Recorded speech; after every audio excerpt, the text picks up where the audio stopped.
Hello, I'm Mr. Cruz, and welcome to another edition of To Be a Teacher, a show where we're going to be talking all about the life of training to be a teacher. As always, this is completely unscripted and it is all coming from my own personal experience as a teacher. If there is anything that you would like to come up in following episodes, please do share it in the comments below, or you can always reach me at Mr. Cruz Teacher on Twitter. Always welcome the feedback, always welcome the ideas, as should any good teacher. So, moving on with what we're going to talk about today. In theory, you've got your course prepped, you know what you're going to do for it, and now you have started it. You are on your PGCE or your BEd course, and you are ready to start your training process. What do you do next? Well, outside of the obvious of following the instructions of the university and making sure you've got all your paperwork up to date and handed in, there are actually a few other things that you can do to try and get the most out of your time. Whether it's 1 year or 3 years, that time you have is going to be precious, and you'd be surprised at how quickly it could disappear. And at the end of the day, you really want to make sure you're getting the most out of that, especially with the amount of money that you're probably paying. So, my number one piece of advice for anybody who's doing their teacher training course is to make connections. Now, obviously the idea is that you go and talk to people in different schools or different establishments. Well, no, it can be quite as simple as just making connections with people around you. Bearing in mind your peers who you're going to be training with are potentially going to be other teachers that you could be in contact with for the rest of your career. You want to make sure that you understand what is available out there, even if it's just something later on in life as recommending a resource, or even potentially going as far as recommending a job or a different area of the industry to go into.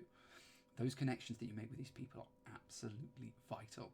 Now, I'm pretty sure that you are going to be making these connections anyway. You're going to want to talk to people on the course, you're going to want to get to know them, and of course, obviously, the support that they can offer you whilst going through the course is better than anything out there. They are people who are going through the same course, so they know the assignments that you've been set, they know exactly what is going to be demanded of you, but also they are new to being a teacher as well. But the other thing that would differentiate them from, say, yourself would be they're going to have a different welfare of experience, okay? Bearing in mind that if you are doing a BEd, so probably your undergraduate degree, probably going to be the first time you're doing this major education, you might be with people who have been doing other jobs and have actually turned to teaching as an alternate career. In which case, use the experience, use the knowledge that they have gained, whether it's through the job market, interviews, employment training, and take that advice because you never know when you might need it. In teaching, although it is clearly going to be aimed at children, at their curriculum, at education, there are so many wider applications that you need to start learning about, and you will pick them up as you go along, but hearing them from your peers early on is going to really, really help you. And of course, when you get to things like placements and you're actually getting into schools doing your teaching practice, the number one thing that is going to help you out is ideas and support from your peers. Maybe they know of a new maths resource that has been really working for them and might help you out.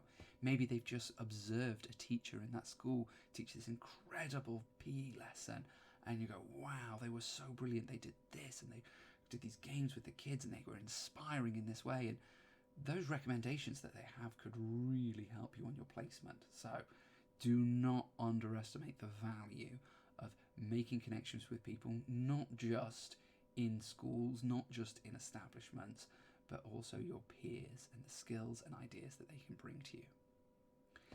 The second piece of advice that I'm going to give you is about now that you're on this course, and obviously you need to make sure you follow the course requirements. You are going to have assignments, there is going to be paperwork, presentations, so many things that you have to accomplish. Each university is different, so I can't give specific advice about what you must be focusing on.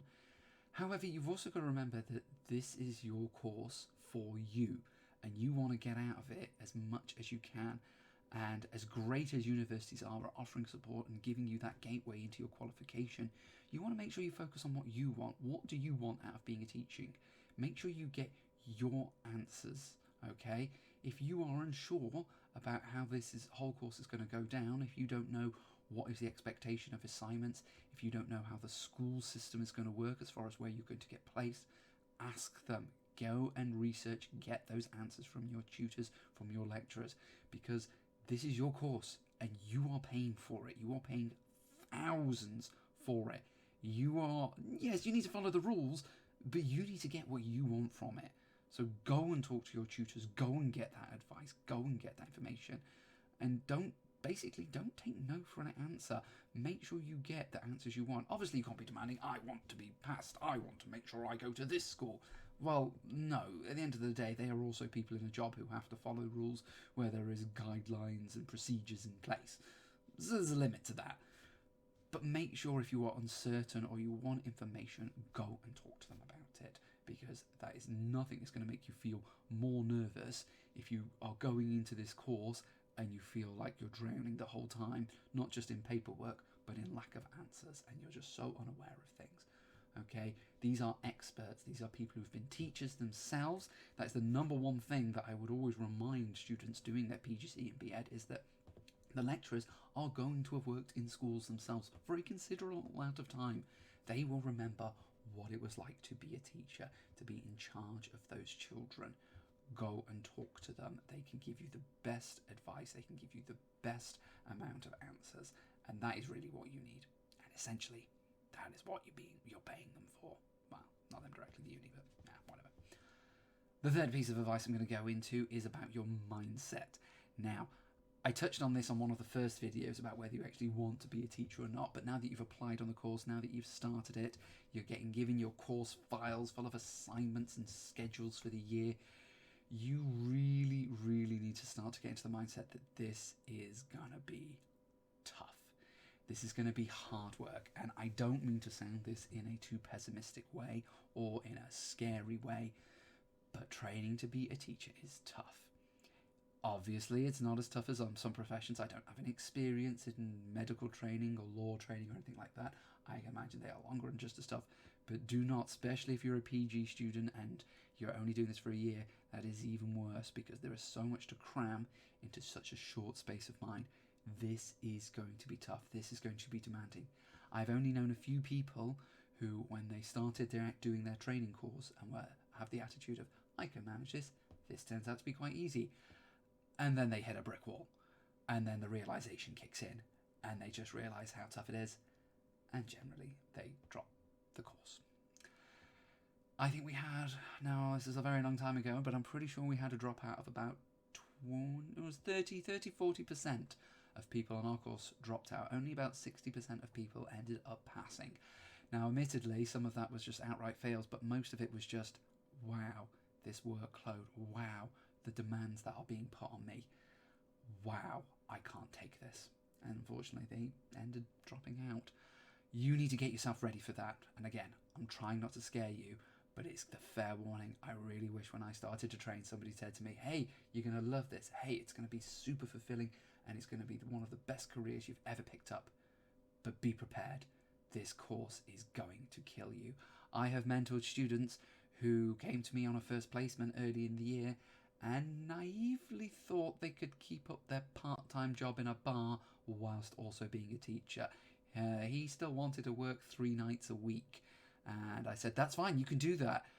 But if push comes to shove, I'm not going to turn around and say, don't worry, you haven't got that lesson prepared because you were out working last night. Don't come to me saying, oh, I need to work on Saturday, so can I give it a few more days? No.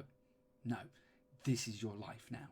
And just because you leave the school building, you have to get over that fact that suddenly, oh, I don't have any work to do because I've left the school building. Yeah, it doesn't work like that. I put in ridiculously long hours in the school building and I still have to do things at home. So I really implore people to get into the correct mindset when starting this course, because once you get it to begin with, the rest of the course will go a lot smoother.